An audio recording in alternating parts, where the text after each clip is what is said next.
Umaga na. Tayo ko kay mama. Anong oras na? Late na naman ako. Patay ko kay mama. Naririnig ko yung tunog ng paa ni mama. Naana nga si mama. Wala na po dyan natulog ah. Gising na! Ang tagal-tagal mong tulog, tapos tagal po ka gumising. Bumangon ka na, be. Late ka na. 8:30 na, tapos natutulog ka pa rin. Mamaya tanghali pumasok ka. Pag hindi ka pumasok, mapalo na po kita. Pag ano na ha? Hindi ko maano ma'am. Babangon na nga. Ano ba yan? Aga pa nga, sabi mo tanghali pumasok.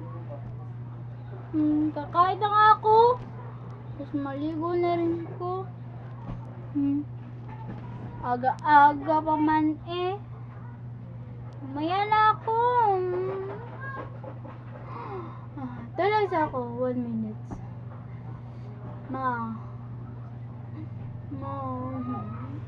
Babangon na, kakain na nga ako. Sige na, kumain ka na. Pumasok ka, tapos pag matulog ka, agahan mo. Ha? Bantay ka.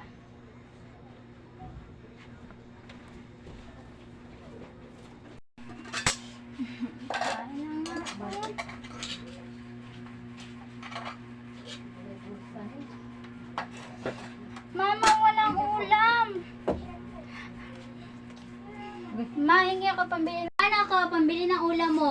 Bumili ka na agad, bilisan mo. Wala naman ititinda dito ng ulam mo. Sasabihin ko na lang kay mama na toyo na lang ulamin ko. Mama, wala pong natitinda sa labas ng ulam. Meron naman po ditong toyo. Toyo na lang po ulamin ko. Sige anak, toyo na lang ulamin mo ha. Basta bilisan mo dyan. Pwede 10 lang baon mo kasi wala na tayong pera na bilhin. Okay lang na mama, na 10 pesos lang baon ko. At least may baon. Sige mama, maliligo na ako pagkatapos ko kumain. Tapos ka na kumain anak? Sige, maligo ka na. Bilisan mo na ha. Nandito na yung classmate mo. Sige. Opo mama, tapos na po ako kumain. Maligo na po ako. Mama, kunin ko lang po yung toalya dito.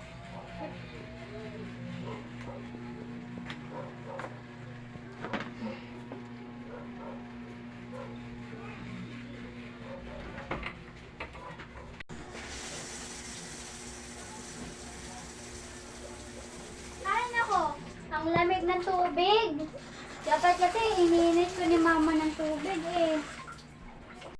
Yes, natapos din ako. Baka naghihintay yung classmate ko kanina pa yata siya. Lamiga eh.